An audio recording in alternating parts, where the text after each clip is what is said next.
नमस्कार सभी पेंशन धारकों का स्वागत करते हैं एक बार फिर से हमारे इस YouTube चैनल पर। और दोस्तों इस वक्त की पेंशन धारकों के लिए बहुत ही महत्वपूर्ण खबरें आ रही हैं। जी हाँ दोस्तों, पहली बड़ी खबर EPS 95 पेंशन धारकों के लिए निकल कर आई है। जी हाँ, EPS 95 पेंशन 7,500 प्लस DA बराबर में 15,000 मासिक पेंशन की नई डिमांड को लेकर आप सभी के लिए बड़ी खबर आई है। तो आखिरकार दोस्तों 7,500 प्लस DA और 15,000 की मासिक पेंशन को लेकर क्या डिमांड आई है, इसके बारे में दोस्तों आज की इस वीडियो के अंदर संपूर्ण रूप से जानकारी आप सभी को दी जाएगी। वहीं बात करेंगे कर्मचारियों और पेंशन धारकों के लिए खुशखबरी की सौगात है।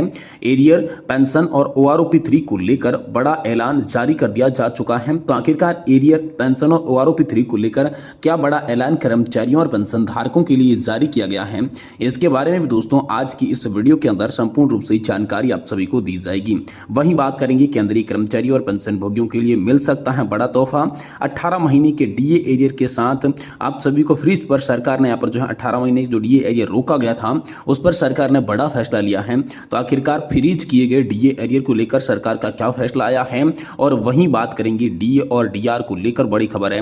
कैबिनेट बैठक में सरकारी कर्मचारियों के हाथ लगी मायूसी, नहीं मिल पाई महंगाई भत्ते की सौगात, अब करना होगा इतना इंतजार। तो आखिरकार दोस्तों DA और DR के लिए दोस्तों कितना इंतजार अब सभी को करना होगा, केंद्रीय कैबिनेट की बैठक से अब सभी के लिए क्या बड़ी खबर निकल कर सामने आ चुकी है, इसके बारे में दोस्तों संपूर्ण रूप से जानकारी आप सभी को आज की इस वीडियो के अंदर दी जाएगी।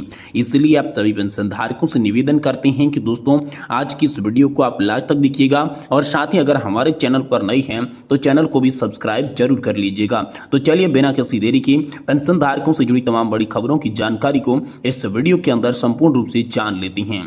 पहली बड़ी खबर की बात करें तो EPS 95 पेंशन 7,500 प्लस DA बराबर में 15,000 रुपए की मासिक पेंशन को लेकर नई डिमांड आप सभी के लिए हाल फिलहाल में सामने आई है। तो चलिए इसके बारे में बात करते हैं।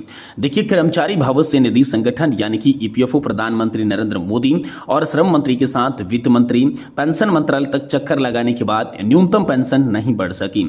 इसको लेकर पेंशन भोगी कासा नाराज लग रहे हैं। इसकी झलक उन्हें सोशल मीडिया पर पोस्ट में देखने को मिल रही है। EPS 95 पेंशन राष्ट्रीय संघर्ष समिति मध्य प्रदेश अध्यक्ष शशि भान सिंह भदौरिया कहते हैं कि हमारी मांग है, हम सब का हक है। राष्ट्रीय संघर्ष समिति EPS 95 पेंशनर्स हाल जुल्म जोर को टक्कर से संघर्ष हमारा नारा है। केंद्र सरकार सावधान हो जाए, 8 वर्ष से न्यायोचित हक के लिए आपके साथ ही इस बीच अनेक पेंशनर स्वर्ग सिधार गए, उपचार की सही व्यवस्था नहीं हो पाई, 1000 पेंशन तमाशा बना रखा है, कब तक प्रतीक्षा करेंगी। उन्होंने कहा कि कमांडर अशोक राउत के नेतृत्व में हम सब एक हैं, अभी नहीं तो कभी नहीं। राष्ट्रीय संघर्ष समिति यहाँ पर जो है आक्रोश केंद्र सरकार को हिला रहा है। ज्येष्ठ नागरिकों का श्राप भीष्म पितामह की तरह शिष्याजक पर लेटा दिया गया है। देर हो चुकी है, अंधेर नहीं हो पाया है। अध्यक्ष शशि भान सिंह भदौरिया ने कहा कि पुरजोर निवेदन है कि अभी भी वक्त है। अंशदान के लिए EPS 95 पेंशन मात्र 7,500 प्लस DA बराबर 15,000 रुपए मासिक पेंशन आदेश पारी किए जाने का 10 वर्षों से इंतजार कर रही हैं। यहाँ पर जो है EPFO के अधिकारी बेलगाम हो चुके हैं। केंद्र सरकार धन्ना सेठों के साथ है, अल्पसंख्यक पेंशनर्स संकटग्रस्त है, लड़ाई श्रेष्ठ नागरिकों की न्याय की है। कहीं नेतृत्व बदलते बदलते सरकार ही नहीं बदल चली जाए। अभी समय है केंद्र सरकार EPS 95 पेंशन में वृद्धि के आदेश को पारित करके वरिष्ठों का आशीर्वाद प्राप्त करके राज करें। जो पेंशनर्स का काम करेगा वही देश पर राज करेगा। इसी नारे के साथ दोस्तों राष्ट्रीय संघर्ष समिति अब दोस्तों सरकार की सीधी लड़ाई लड़ने जा रही है पेंशन बढ़ोतरी की तमाम मांगों को लेकर। तो ये बड़ी खबर हाल फिलहाल में आप सभी के लिए निकलकर सामने आ चुकी है।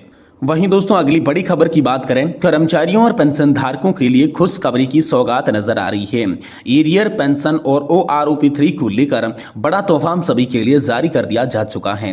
कर्मचारियों और पेंशन धारकों की वेतन, pension, arrear, fix medical allowance और कम्यूटेशन को लेकर बहुत ही बड़ी खबर आ चुकी है। तो हर खबर हम लोग इस वीडियो के माध्यम से आप सभी को देने वाले हैं। सबसे पहले बात करते हैं, दिल्ली कैंट ने दिया शानदार तोहफा। जी हाँ दोस्तों, दिल्ली कैट का बड़ा फैसला आया है। दिल्ली कैट ने एक फैसले में कहा है कि पेंशन सम्मान से जीने का जरिया है। पेंशन भोगियों द्वारा अपना और अपने परिवार की आजीविका चलाते हैं, इसलिए पेंशन को रोका या फिर कम नहीं किया जा सकता। पेंशन रोकने का अधिकार केवल राष्ट्रपति के पास है। सरकार वित्तीय बोझ का हवाला देकर पेंशन को रोक नहीं सकती। जी हाँ दोस्तों, यहां पर आप सभी के लिए बात करें तो रेलवे ने बड़ा फैसला लिया है। रेलवे पेंशन भोगी संगठनों के द्वारा पूछा गया था कि माता पिता की मृत्यु के बाद पेंशन प्राप्त करने वाले विधवा, तलाकशुदा और अविवाहित आश्रित बेटियों को एफएमए और आरईएलएच की सुविधा मिल सकती है या फिर नहीं। इस पर रेल मंत्रालय का लिखित जवाब आ गया है। इसका जवाब में कहा गया कि पेंशन प्राप्त करने वाले ऐसे आश्रित बेटियां इस सुविधा का लाभ लेने के लिए हकदार हैं। वही कम्यूटेशन की बहाली को लेकर भी आप सभी के लिए बड़ी खबर आई। कम्यूटेशन की अवधि 15 साल बीत जाने के बाद भी अगर आपकी पेंशन से कम्यूटेशन की कटौती बंद नहीं हुई है तो आप चेक कर ले कि कहीं आपको यहाँ पर जो है MACPI या फिर ACPI ने नहीं मिल रही है। अगर दोस्तों इसका फायदा आपको मिलता है तो इसका कारण आपकी जो भी बेसिक बड़ी है उस हिसाब से आपकी कटौती बंद होगी। जिसका दोस्तों ACPI नहीं मिलता है तो उनकी कटौती 15 साल तक होगी, यानी कि 15 साल के बाद कम्यूटेशन ऑटोमेटिकली रिस्टोर हो जाएगी और 15 साल खत्म होने के बाद फुल पेंशन मिलना स्टार्ट हो जाएगी। वहीं दोस्तों 75 साल के पेंशन धारकों के लिए बड़ी खबर निकल कर आ रही है। वीडियो कॉन्फ्रेंस के माध्यम से डॉक्टर पेंशन भोगियों का इलाज करते हैं तो उसके केंद्र सरकार से उचित नहीं माना जाता। केंद्र सरकार का कहना है कि 75 साल या इसके ऊपर के पेंशन भोगी है तो वीडियो कॉन्फ्रेंस के माध्यम से उनका उचित मार्गदर्शन नहीं किया जा सकता। इसलिए 75 साल या फिर उसके ऊपर पेंशन भोगियों को आयुष डे केयर सेंटर में जाकर अपना उपचार करवाना चाहिए। वहीं दोस्तों 1 जुलाई से मिलेगा OROP3। जी हां दोस्तों, 1 जुलाई 2024 से OROP3 का फायदा डिफेंस के पेंशन धारकों को मिलने जा रहा है। आपको बता दूं कि डिफेंस के पेंशन धारकों की पेंशन में हर 5 साल का रिवीजन किया जाता है। 1 जुलाई 2014 से OROP1 लागू किया गया था, वहीं पे जुलाई 2019 से OROP2 लागू किया गया था। हालांकि सुप्रीम कोर्ट ने यह मामला था इसलिए इसको मिलने में देरी हुई। इसका फायदा 1 जुलाई 2019 से दिया गया।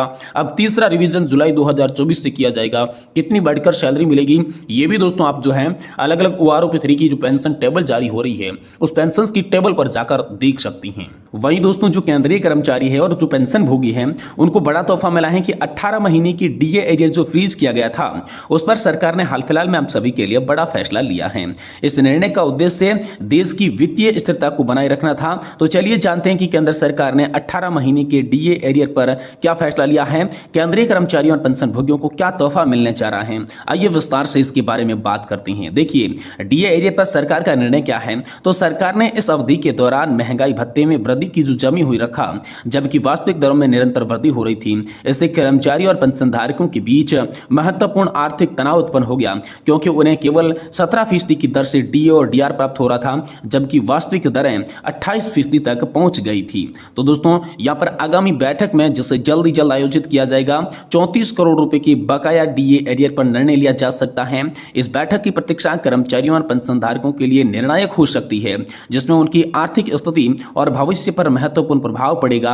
इस प्रकार केंद्रीय कर्मचारियों के लिए DA और DR एरियर्स का मुद्दा न केवल वित्तीय प्रश्न है बल्कि उनकी आर्थिक सुरक्षा और भविष्य के लिए एक मार्मिक और प्रभावशाली मुद्दा बन गया है। तो जल्द दोस्तों उन्हें फ्रीज किया हुआ DA एरियर मिल सकता है। ये बड़ी खबर निकल कर सामने आ रही है। वहीं इस बीच आप सभी कर्मचारियों के लिए बड़ी खबर निकल कर आई कि कैबिनेट की बैठक से उनको दोस्तों यहां पर जो है बड़ा इंतजार था कि DA और DR एक बार फिर से बढ़ाया जा सकता है, लेकिन उन्हें महंगाई भत्ते को लेकर इस बैठक से कोई भी यहां पर जो है सौगात नहीं मिली है। अब उन्हें इसके लिए और भी इंतजार करना पड़ सकता है, क्योंकि बुधवार को सरकार ने महंगाई भत्ता जारी करने की घोषणा कर सकती थी, लेकिन केंद्रीय मंत्री अश्विनी वैष्णव ने कैबिनेट की बैठक के बाद प्रेस कॉन्फ्रेंस में महंगाई भत्ते पर कोई भी जिक्र नहीं किया। इससे पेंशनधारकों को और भी ज्यादा इंतजार करना पड़ सकता है। पेंशनधारकों का लंबा इंतजार खिंचता हुआ दिखाई दे रहा है। DA और DR को लेकर कर्मचारी और पेंशनधारक काफी असंतोष में नजर आ रही हैं कि अब उन्हें लंबा इंतजार जो है DA और DR लेने के लिए करना पड़ सकता है। ये बड़ी खबरें हाल फिलहाल में आप सभी कर्मचारियों और पेंशनधारकों के लिए निकल कर सामने आ रही है।